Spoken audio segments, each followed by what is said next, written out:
Hey everyone, it's Cole Braithwaite coming to you again with another video. Now, before we jump into today's video, just want to share something quickly with you. Now, as we embark on a new year, it's always good to reflect back on our investment and our commercial properties performance, as well as how it aligns with our future goals. So what myself and team we've put together is a quick 30-second 10-question questionnaire. What we'll do is once you've completed it, we will send you a personalized report detailing your responses. And the information you'll glean from this will help give you some valuable insight into your property, as well as maybe ways in which you can improve your investment success going forward. So if you're interested in completing the assessment, click the link in the email or in this video's description, and it'll take you to the website to complete, and we will get back to you with the information once it's done.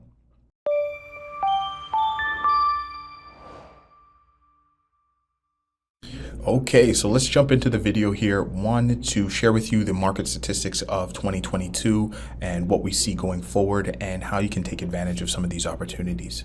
So what we found, and just as a recap, last year we saw 7 rate hikes by the Bank of Canada over the last year. It's a complete pivot on what they've said during the pandemic, even into 2021, on terms of keeping interest rates low, and now we've seen them increase it significantly. And what this has done, as all of us know, is that it's affected the sales volume and values essentially for commercial and residential properties in the GTA. This video right here and a lot of the statistics is going to quantify that for you so you can see exactly where things have gone. Overall, the overall aggregate sales value has diminished throughout all asset classes. Residential land down 6%, industrial 7%, 32% for retail, as well as apartments around 25%. What's interesting, office has seen an increase in terms of the aggregate sales value, but that number is skewed due to some certain large transactions that have occurred. When I take you down to the number of sales transactions that have occurred in that asset class, you'll see that they're all still down. So essentially what this is telling me is that what we've noticed is that the values for the assets have remained the same, but the overall sales volume has diminished significantly. If we take a look at the number of sales transactions, again, like I mentioned, across the board, they're down anywhere from 7 to 42% within the apartment market. What this shares to us is that the GTA market is extremely interest rate sensitive, and that has affected the amount of transactions that have occurred. Now, we would love to parse out this data a little bit more to see what happened in the first half of 2022 as in comparison to the final end. I can say anecdotally from the beginning of 2022, we were having a record year in terms of the numbers of transactions, but as soon as interest rates began to occur, we saw a decrease in the amount of deals and activities that's been able to complete.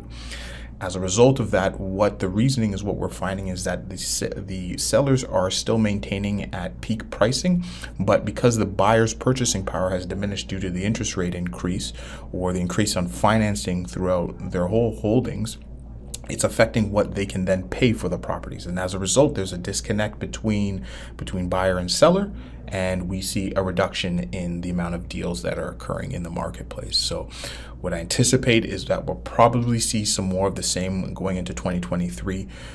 Depending on the forward guidance that the Bank of Canada gives and when they plan on easing off the interest rates due to maybe achieving their inflation goals, will really affect where transactions go going forward. What I'm told, historically, it takes anywhere from 12 to 18 months for sellers to adjust their activity and pricing. And right now we're really into the early innings of it, whether it's 6 to 8 months already. With interest rates increase, if they stay high at these levels for an extended period of time, then we're going to start to see prices having to decrease in order for it to occur. The one thing that I will say that can hold this back is, from speaking with a lot of clients and the ones that we deal with, what we find is that sellers are actually quite well capitalized. They're not overexposed with large amounts of debt, and as a result aren't forced to do a transaction outside of personal reasons or estate planning, family reasons in terms of selling. So as a result of that, they're not going to be forced to sell at a price below their expectations as a result. So that may be the one element that will keep pricing the same from what we're seeing. Another statistic I always like to check every year is the number of sales over 100 million. Again, as a reason we want to take a look at what institutional investors are doing, their confidence in the market, and how they envision things going forward. What I can share with you, last year was actually quite a strong year with 39 transactions, $7.4 billion of sales, transactions that are worth over 100 million or more, and that's just slightly down from 2021, which is a record year at 41. So what I can say from that is that a lot of the transactions were completed or consummated at the beginning of the year, and they ended up closing towards the end.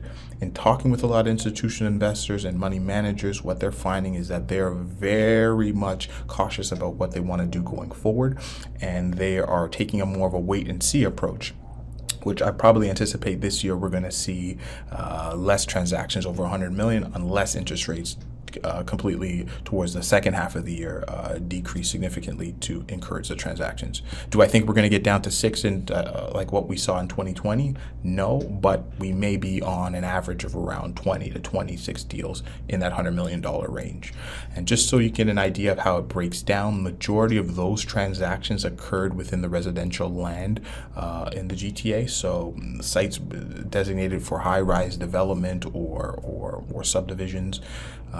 As well as industrial saw strong performers with that, with some portfolio sales, as well as in the apartment market, and also within the commercial land element where individuals were purchasing to build industrial or commercial properties throughout the GTA. So it's interesting to kind of track and see where the activity tends to be.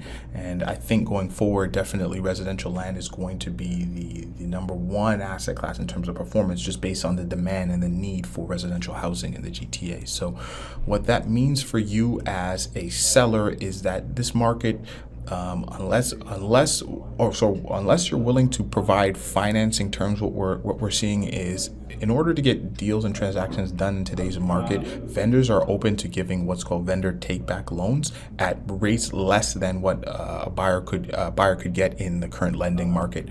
And they may be short-term loans anywhere from 2 to 3 years, with the intention that the buyers are going to refinance at a lower interest rate in 2 to 3 years once things start to normalize. Is the assumption, and that's helping sellers achieve their numbers, but also helping buyers carry the properties during this period. So we're going to continue to see a little bit more of that. So as a seller, if you're flexible in those sort of terms, I think that's where you'll be able to achieve deals. For buyers in this market, what I'd say is patience. There's going to be a lot more. There's going to be deals and opportunities to be had. You're just going to have to sift through a lot more in order to find the ones that are going to work best for you. And as these interest rates remain high for an extended period of time, we'll start to see sellers ease off on some of their pricing going forward, and you may be able to plug in on some opportunistic opportunities going forward. So if you have any questions as it relates specifically to your specific properties or your geographic area, I can provide some insight into you and give you some directions on how to navigate what we're going to go see, what's potentially could be turbulent times for 2023, and give you some insight on how to tackle things going forward. So if you have any questions, you can always reach out to me through email or share, like, and leave a comment on the video. And if you have any more questions or anything else, look forward to talking with you. But until next time, take care.